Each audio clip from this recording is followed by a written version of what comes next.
नाता तोड़ने के बाद पूर्व सीएम जीतन राम मांझी आज बड़ा फैसला ले सकते हैं और इसी को लेकर पटना में उनके आवास पर हम राष्ट्रीय कार्यकारिणी की बैठक चल रही है। बैठक में इस बात का फैसला होगा कि पार्टी आने वाले चुनाव में किस दल के साथ है गठबंधन करेगी। हालांकि पार्टी ने यह भी कह दिया है कि एनडीए में जाने से उन्हें कोई परहेज नहीं है। आज शाम राज्यपाल से मांझी से मुलाकात होगी और ऐसे में बताएं कि उसके बाद इस बैठक के बाद वो दिल्ली के लिए रवाना हो जाएंगे और उनकी मुलाकात केंद्रीय गृह मंत्री अमित शाह से होनी है। तो हम राष्ट्रीय कार्यकारिणी की अहम बैठक चल रही है। पूर्व सीएम मांझी के आवास पर यह बैठक चल रही है। जो घटनाक्रम है, पिछले 8 दिनों में जो घटनाक्रम हुआ है बिहार की राजनीति में, वो आपसे छिपी हुई नहीं है। आप लोग सब लोग देख रहे हैं और हम लोग सरकार से बाहर हुए हैं। हम लोग प्रक्रिया है, हम लोग राज्यपाल जी से भी मिलेंगे और अपना जो महागठबंधन से हम लोगों का समर्थन था वो भी वापस लेना है। इसके अलावा निश्चित तौर पर बड़ी फैसला ली जाएगी आज के बैठक में। हम लोग रणनीति तय करेंगे, आगे हम लोग को कहां चलना है, कैसे चलना है, क्या करना है।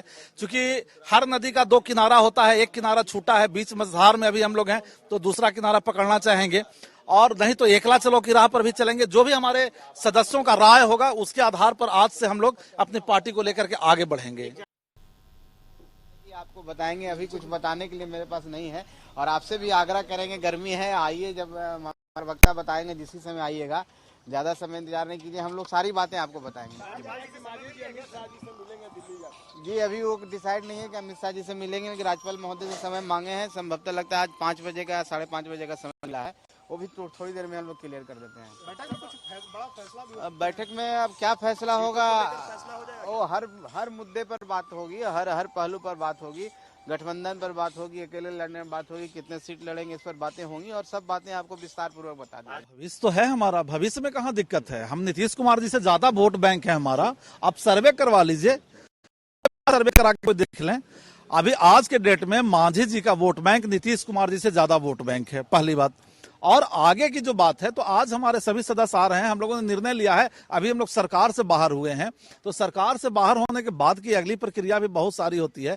तो उसमें सारे हमारे आज हम लोगों ने बैठक आदरणीय संरक्षक महोदय जी के आदेश पर और राष्ट्रीय अध्यक्ष जी के आदेश पर यह बैठक रखी गई है और सारे सदस्य देखिए, आप सामने देख रहे हैं, ये हमारे राष्ट्रीय सचिव हैं दिलीप जी, उपाध्यक्ष हैं आदरणीय, सब लोग आने शुरू हो गए। तो आज बैठक में ये बात तो सत्य है कि महत्वपूर्ण निर्णय होंगे।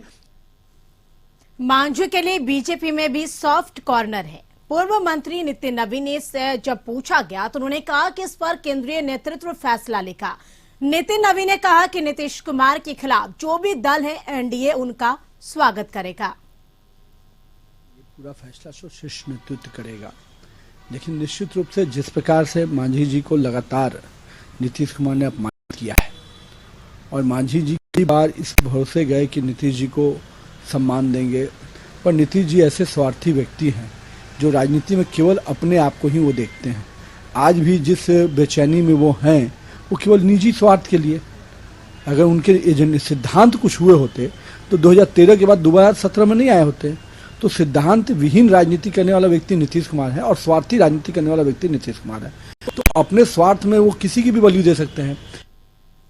और हमारे साथ पटना से संवाददाता आशुतोष चंद्रा जुड़ चुके हैं। आशुतोष, हम राष्ट्रीय कार्यकारिणी की अहम बैठक चल रही है और ऐसे में देखें तो महागठबंधन से नाता तोड़ने के बाद जिस तरीके से यह बैठक चल रही है पूर्व सीएम जीतन राम मांझी के आवास पर, तो इस बैठक में क्या अहम फैसले लिए जा सकते हैं?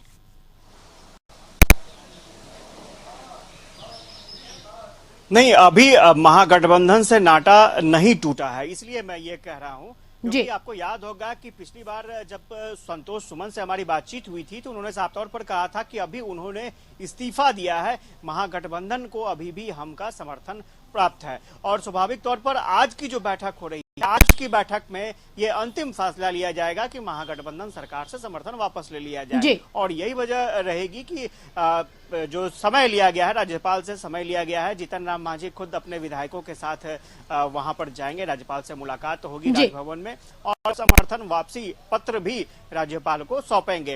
हालांकि उससे कोई ज्यादा फर्क महागठबंधन सरकार को नहीं पड़ने वाला है, क्योंकि जीतन राम मांझी के पास 4 विधायक हैं और अगर वो अलग भी हो जाते हैं फिर भी महागठबंधन सरकार के पास अभी भी 160 विधायकों की संख्या है। तो ऐसे में कोई फर्क ज्यादा नहीं पड़ेगा। हाँ, लेकिन सियासी समीकरण जरूर बिहार के बदलते नजर आएंगे, क्योंकि आज की जो बैठक हो रही है 2 बिंदुओं पर चर्चा हो रही है। एक तो महागठबंधन सरकार से समर्थन वापस लेने पर फैसला होगा, और साथ ही साथ क्या किसके साथ जाया जाए, क्या बीजेपी के साथ जाना है, क्योंकि पिछले 2 दिनों पहले जब संतोष सुमन से पूछा गया तो उनका साफ तौर पर कहना था कि एनडीए के साथ भी जा सकते हैं, एक तीसरा विकल्प भी खोज सकते हैं। लेकिन मुझे नहीं लगता है कि तीसरे विकल्प की यहाँ कोई गुंजाइश बनती है। महागठबंधन और एनडीए 2 ही ध्रुव पर कर सकते हैं बिहार में, तो स्वाभाविक तौर पर एनडीए में जाएंगे जीतन राम मांझी। और हालांकि अभी पत्ते अपने नहीं खोल रहे हैं। जीतन राम संतोष सुमन से हमारी बातचीत हुई, उनका साफ तौर पर कहना था कि अभी अमित शाह से मुलाकात की कोई रणनीति नहीं बनी है, कोई फैसला नहीं हुआ है।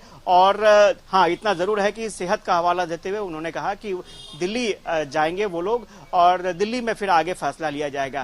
कमोबेश जो परिस्थितियां दिख रही हैं उसके मुताबिक यही है कि 2 बिंदुओं पर फैसला होना है, और मुझे लगता है कि 3 बजे जो प्रेस कॉन्फ्रेंस होना है हम पार्टी की तरफ से, उसमें इस बात की घोषणा भी होगी। और राजभवन जाकर जो हम पार्टी के विधायक हैं वो समर्थन महागठबंधन सरकार से समर्थन वापस लेने का पत्र भी राज्यपाल को सौंपेंगे। जी बिल्कुल आशुतोष, हालांकि मांझी अभी पत्ते नहीं खोल रहे हैं, लेकिन अगर देखें तो मांझी अगर एनडीए में आते हैं तो इससे एनडीए को कितना फायदा होगा?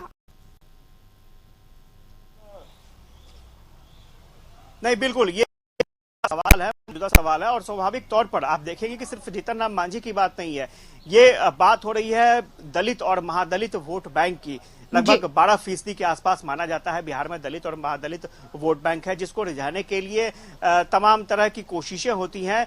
तो जीतन राम मांझी की बात करें, आपने देखा होगा कि चिराग पासवान भी उसी वोट बैंक की राजनीति करते हैं और वो एनडीए को सपोर्ट कर रहे हैं। जीतन राम मांझी भी एनडीए के साथ चले, तो स्वाभाविक तौर पर एक मजबूत कह सकते हैं विकल्प जीतन राम मांझी के तौर पर बीजेपी को मिल जाएगा। लेकिन सबसे बड़ी बात यह है कि आप दूसरी तरफ देखेंगे कि जिस दिन संतोष सुमन ने इस्तीफा दिया उसके दूसरे ही दिन शाम में ही विधायक को बुला लिया गया। जो जेडीयू के विधायक थे नीतीश कुमार ने तत्काल उसी समाज के एक विधायक को बुलाया और उन्हें आनंद फानंद में मंत्री बना दिया गया। तो स्वाभाविक तौर पर इसकी चिंता भी नीतीश कुमार को है कि महादलित वोट बैंक खिसके नहीं। आपने देखा होगा कि दशरथ मांझी के बेटे को भी पार्टी ज्वाइन कराया गया। तो ये जो वोट बैंक है ना, ये वोट बैंक काफी अहम है और इस वोट बैंक को इंटैक्ट रखना नीतीश कुमार के लिए बहुत बड़ी चुनौती होगी। और स्वाभाविक तौर पर यह बीजेपी के लिए बेहतर संकेत हो सकता है, क्योंकि एक तरफ रामविलास पासवान की पार्टी है वो समर्थन दे रही है, चिराग पासवान समर्थन दे रहे हैं बीजेपी को। इसके अलावा अगर जीतन राम मांझी भी उसमें ऐड हो जाते हैं तो ये भी एक प्लस पॉइंट हो जाएगा। पशुपति कुमार पारस ऑलरेडी सरकार में शामिल हैं, तो देखना दिलचस्प होगा कि क्या वाकई वोट बैंक डिवाइड हो पाता है या नहीं हो पाता है। लेकिन फिलहाल अभी जो तस्वीर दिख रही है उसके मुताबिक जीतन राम मांझी अगर जाते हैं एनडीए के साथ तो एनडीए को फायदा हो सकता है दलित और महादलित वोट बैंक को लेकर। बिल्कुल आशुतोष, अब देखना होगा कि हालांकि फिलहाल देखिए तो अभी बैठक चल ही रही है, इस बैठक के बाद क्या कुछ अहम फैसले लिए जाते हैं ये देखना बेहद ही दिलचस्प होगा। नजर बना रखे आशुतोष, अपडेट हम आपसे लेते रहेंगे। बहुत बहुत शुक्रिया आपका तमाम बातचीत के लिए।